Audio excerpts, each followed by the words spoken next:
வணக்கம் நண்பர்களே. நடிகர் விஜய் தொடர்ந்து மத்திய அரசை கொள்கை எதிரின்னு சொல்கிறது அல்லது மறைமுகமாக எதிர்க்கிறது. கிட்டத்தட்ட அவர் எதிர்ப்பு நிலை விட்டுட்டார். ஆனாலும் கொஞ்சம் மறைமுகமாக ஏதாவது ஒரு எதிர்ப்பு நிலை எடுத்துருக்குமான்னு பார்த்துட்ருக்கார் இல்லையா? இதற்கு பதிலடியாக பாஜக சில விஷயங்களை செய்கிறது. அது என்ன?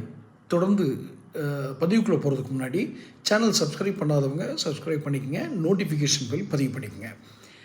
இப்போ இந்த சிபிஐ விசாரணை நடந்துகிட்டு இல்லையா, கரூர் துயர சம்பவம் குறித்து. அதில் சாட்சிகள் விசாரணை என்பது 27ஆம் தேதி ஆரம்பிக்குது, டிசம்பர் 27. கிட்டத்தட்ட குற்றப்பத்திரிகையை இறுதி போக்கத்துக்கு தாக்கல் பண்ணுற லெவல் கொண்டுட்டாங்க. இருந்தாலும் வேறு ஏதேனும் அடிஷ்னலாக சேர்க்கணுமா வைக்கணுமான்ற அந்த இது ஓடுது இல்லையா? அதில் சாட்சிகள் விசாரணையில் ஒரு பேரை சேர்த்து விட்டால், இவர் ஜனநாயகன் படத்தினுடைய ஆடியோ லான்ச் பாடல் வெளியீட்டு விழா, இதற்காக அவர் மலேசியா போய் மலேசியாவில் கலந்துக்கிறதுக்காக ட்ரை பண்ணுறதா கேள்விப்பட்டோம். அப்போது அந்த எப்படினாலும் கலந்துக்கிட்டு தான் ஆகணும்.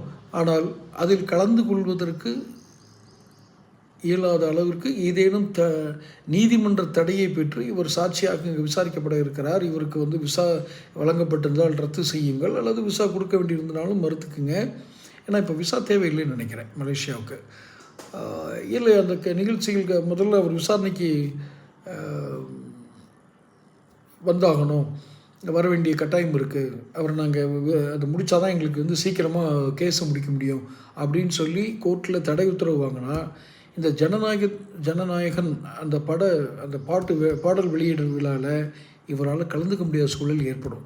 இது மாதிரி விஷயங்களை அவர் காதுகளுக்கு கொண்டு போவதன் மூலமாக அவர் தேர்தல் வியூகங்களை மாற்றுவதில் ஏதேனும் முடிவுகள் எடுப்பாரா என்று பாஜக எதிர்பார்க்கிறது. ஆனால் கரூர் துயர சம்பவம் பொறுத்த வரைக்கும் விஜயை பயமுறுத்துன்ற விஷயம் இல்லை. நேரடியாகவே அவருக்கு விசாரணையில் வர வேண்டிய ஆள் தான். எதற்காக விட்டு வைத்திருக்கிறார்கள் என்பதை விஜய் ஞாபகம் வைத்துக் கொள்ள வேண்டும். எனக்கு தெரிஞ்சு நான் அவங்களுடைய ஏஜென்ட்லாம் சிபிஐ ஏஜென்ட்டோ இல்லை பாஜக ஏஜென்ட்டோ இல்லை சொல்கிறேன். அவர் கொஞ்சம் ஞாபகத்தில் வச்சுக்கிட்டால் நல்லது. இல்லைன்னா அது ரொம்ப ஒரு சிக்கலான முடிவுகளை கொண்டு போய் விட்டுரும்.